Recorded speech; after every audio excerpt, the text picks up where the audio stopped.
Let's request mission number 4 of 10 for the military career agent. I suspect we'll get a chance before long to hunt down this pirate who escaped. Meanwhile, I've located an illegal Stargate hidden by interference from a large dead space field, and I want you to scout the area.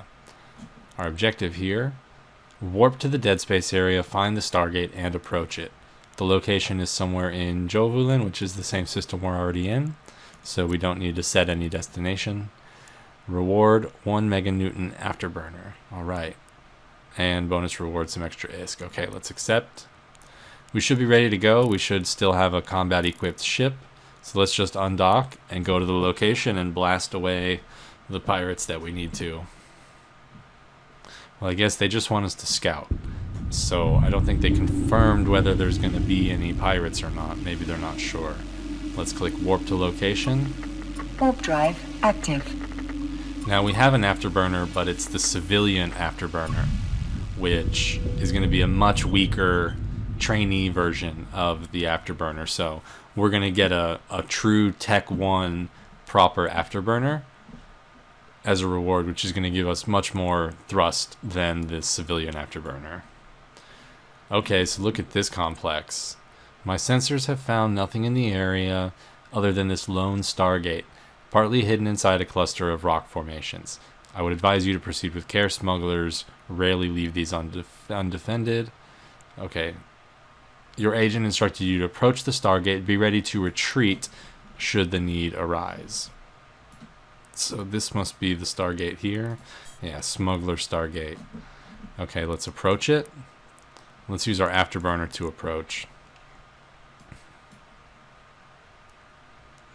Now we have to be ready to get out of here. So let's have the station selected so we can easily press dock and get ready to get out of here. And let's also turn our camera back this way and be ready to double click so that we can turn our ship around and start moving in that direction, because if we're stuck in here and we're bouncing off the walls and we're bouncing off the Stargate, we might not get a proper warp and they might destroy our ship. So, oh, here it says we need to approach. Oh, I just heard some noise. I think that means the pirates are coming. We need to get out of this thing before we get. Let's double click out here. Now we can see this is our vector. That's the direction our ship is heading. And you'll see that when you have your overlay on. Down here, your tactical overlay. When you turn that on and you double click it somewhere in space to move your ship, you'll see the dot and you'll see your trajectory currently. Okay, let's click dock. We should be nice and clear Warp drive of active. the asteroids and all the structures. And we can see, okay, we're going to be warping to the station in just a second. Alright, there was a dangerous gas cloud that started doing damage to our shield.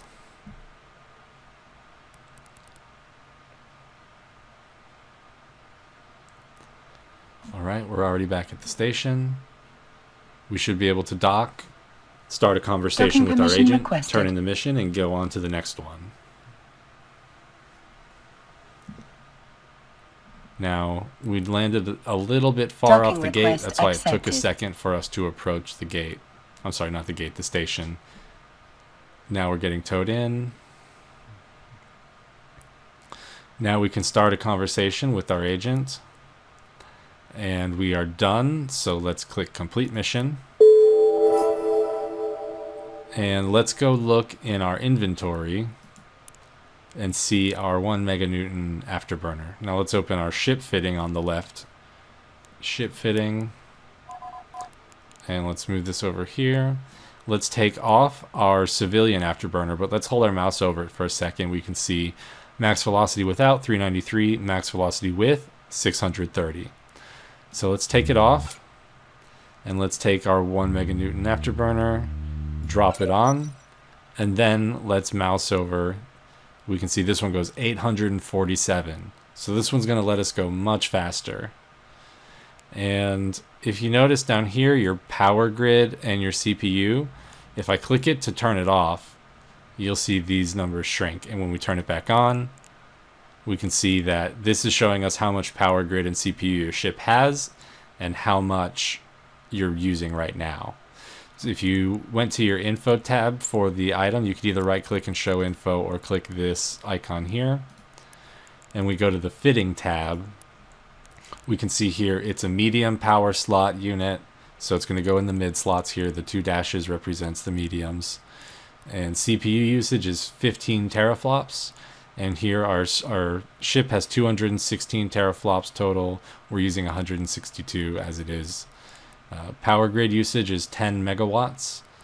And here we can see power grid. We have 48 power on our ship, currently using 26.2. So that's how you can tell how much a module is going to take. And those get improved and affected by your skills. You can get skills that'll increase your ship power grid. You can also add special modules in certain slots that'll increase your CPU or increase your power.